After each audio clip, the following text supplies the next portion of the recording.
প্রিয় দর্শক, আসন্ন ত্রয়োদশ জাতীয় সংসদ নির্বাচন আমরা জানি এই নির্বাচন অনেকটাই ভিন্ন হতে যাচ্ছে। এই নির্বাচনে বিগত নির্বাচনগুলো চেয়ে ভিন্ন একটা জিনিস যুক্ত হয়েছে, সেটা হলো গণভোট। এই গণভোটে যদি কোনোভাবে জয়যুক্ত হয়ে যায়, কিছু জিনিস আমাদের যে দেশের সাংবিধানিক যে ব্যবস্থা কিংবা সংসদীয় ব্যবস্থা, প্রশাসনিক ব্যবস্থা, সেখানে কিছু পরিবর্তন আসবে। আমি আজকে বলবো একটা পরিবর্তন, সেটা হলো সংসদ আগের মতো থাকবে না।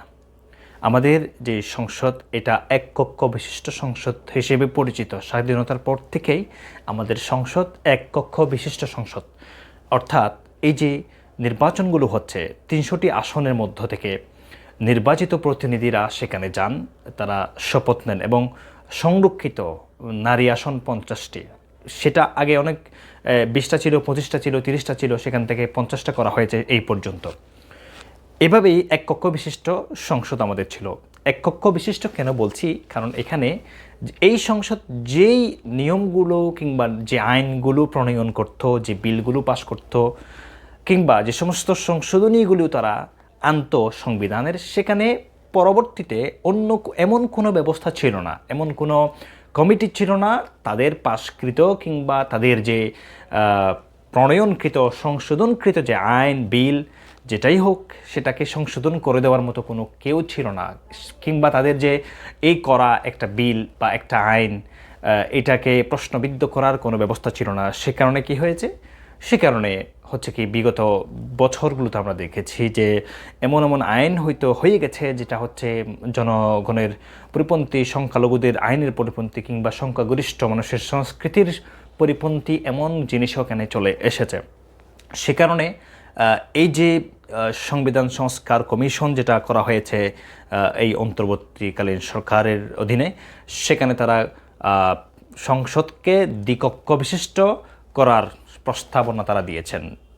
সেখানে একটা নাম হবে নিম্নকক্ষ, অর্থাৎ যে সংসদ সদস্যগুলো নির্বাচন করে নির্বাচিত হয়ে সংসদে যাবেন এবং সংরক্ষিত নারী আসনের যে সাংসদরা থাকবেন, তারা সহ মিলে ৩৫০টি আসনে যে সংসদ, মানে এই যে আজকের যে বর্তমানে যে সংসদ ব্যবস্থা, এই সংসদটা হবে নিম্নকক্ষ বিশিষ্ট সংসদ, নিম্নকক্ষ।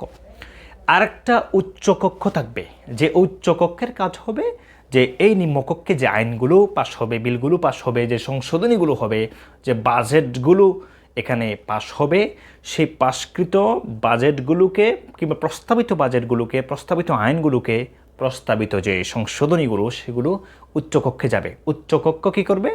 উচ্চকক্ষ সেই যে তাদের পাশকৃত, নিম্নকক্ষের পাশকৃত আইন বিল কিংবা সংশোধনীগুলোকে পর্যালোচনা করে সংশোধনী দিয়ে তারা আবার পাঠাবে নিম্নকক্ষের মধ্যে। তো নিম্নকক্ষ সেগুলোকে ঠিক করে দিবে, এভাবে যায়। এখন কথা হচ্ছে, আমরা বুঝলাম যে নিম্নকক্ষ যে আইনগুলো করবে, সে আইনগুলো সঠিক কিনা কিংবা এই আইনগুলোকে সংশোধনী দিয়ে আইনগুলোকে পর্যালোচনা করে ঠিক নাকি হবে নাকি ঠিক হবে না, এই সিদ্ধান্তটা মূলত নেয় হচ্ছে উচ্চকক্ষ। আবার এখানে এমন রয়েছে যে উচ্চকক্ষ নিম্নকক্ষ উচ্চকক্ষকে কিছু সংশোধনী পাঠিয়েছে যে আমরা এই আইন পাশ করতে চাই। যদি সেখানে উচ্চকক্ষ রাজি না হয় কিংবা আংশিকভাবে রাজি হয়, সেটা আবার নিম্নকক্ষের কাছে আসবে, নিম্নকক্ষ সংশোধনী দিয়ে উচ্চকক্ষের কাছে পাঠাবে। এরপরে রাষ্ট্রপতির কাছে যাবে, রাষ্ট্রপতি সেটাকে পাশ করবেন, পাশ করলে অনুমোদন হয়ে যাবে, অনুমোদন করলে পাশ হয়ে যাবে। এখন কথা হচ্ছে, উচ্চকক্ষ যেটা বলতেছি, এটা কীভাবে গঠিত হবে?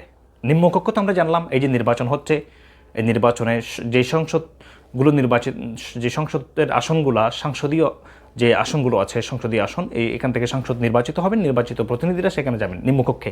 উচ্চকক্ষটা হবে এখানে সংবিধান সংস্কার কমিশন যেটা প্রস্তাব দিয়েছে, সেটা হলো, ধরেন একটা দল এ দল পুরা যে ভোট আছে, যে কাস্টের যে ভোটগুলো আছে, এই কাস্টেড ভোটের যত পার্সেন্ট ভোট পাবে পুরো দেশ মিলে, তত পার্সেন্ট আসন পাবে উচ্চকক্ষে। উচ্চকক্ষে টোটাল যে আসন সংখ্যা সেটা হবে ১০০টি আসন সেখানে থাকবে উচ্চকক্ষে।